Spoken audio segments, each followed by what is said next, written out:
Hello everyone! Welcome to my channel! Today I have the blooming Hoya Ds, 70 variegata. I decided to show you its flowering. It has bloomed several times before, but I haven't shown it yet.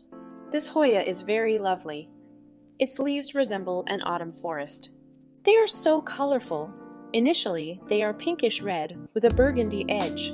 Then they turn yellow, the color of lemons.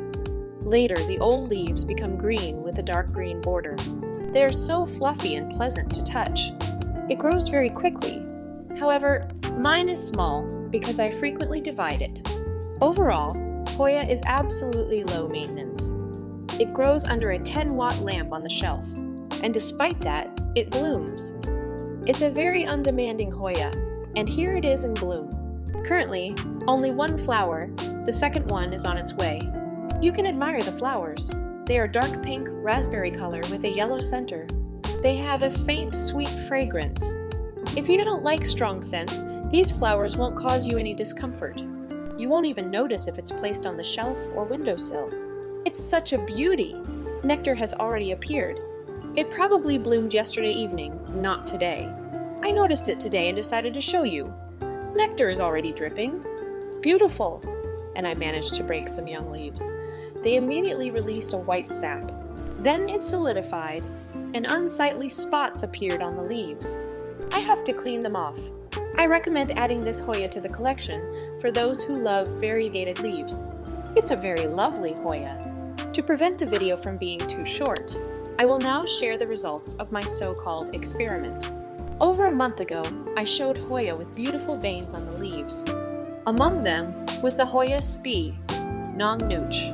Now you can see one of its leaves. I mentioned back then that this Hoya didn't want to grow. It produces young leaves and then drops them. I waited patiently. After filming the video, it dropped the young leaves again. And these cuttings have been bothering me. I decided to take a cutting from the Hoya and see what happens. I always do this in such situations. I try taking cuttings from the Hoya and see what happens.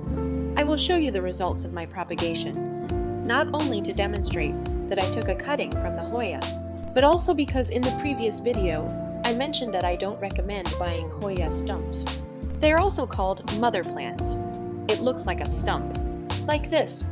There may not be just one leaf here, but 2 or 3, but the fact remains. It's the remaining part of the old plant when the young cuttings are removed and the rest is sold. Here I saw roots, some old, some dead, and some young roots. I saw white roots on a leaf that has been growing for a month already. And if it hasn't turned yellow or withered, it means there is life. But it's a mediocre life, so to speak. And now I will show you the cuttings I took from this Hoya.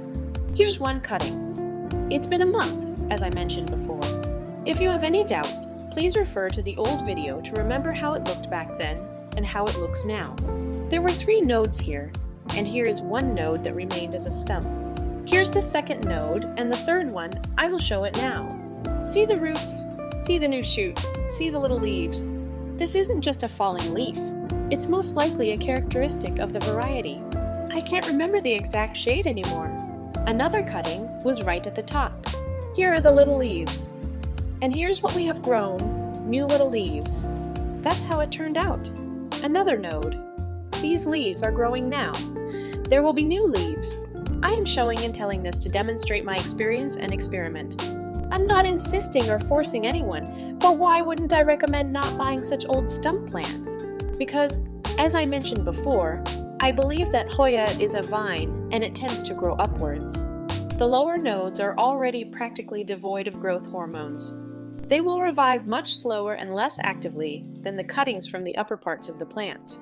Naturally, we don't cut, propagate, buy, or sell such cuttings. Of course you may argue and say that my situation is not very good, that there is only one leaf here, although old cuttings are usually sold with several leaves. But I'm showing you the way it is for me. I tend to think that even if there were 3 leaves here, this cutting itself is already old and practically devoid of growth hormones. I repeat, practically devoid of growth hormones. And when its growth will be activated, no one knows, to say the least. Well, I'm not throwing away this stump right now. It will stay in the greenhouse and I will observe it, as long as there is enough space and I'm not out of patience. Then maybe I'll get tired of it, and then I'll throw everything away. But I believe it's not worth buying or selling such cuttings. Now, here are the cuttings. They rooted quickly and started to grow. However, Hoya sp. Nong Nooch is not one of the fast-growing ones. It's not like Hoya ear 26 or Hoya walliniana, which start and grow immediately. No, it's more like a slow-growing Hoya, one of those crocodile-like ones. But nevertheless, this is my experience and my conclusion. Thank you all for watching. Write down what you think about it. If you disagree, write it down. I'll be very interested to read about your experience. Let's once again admire these beautiful flowers, the variegated flowers of Ds 70. Peace, kindness, and all the best to everyone. Goodbye, friends.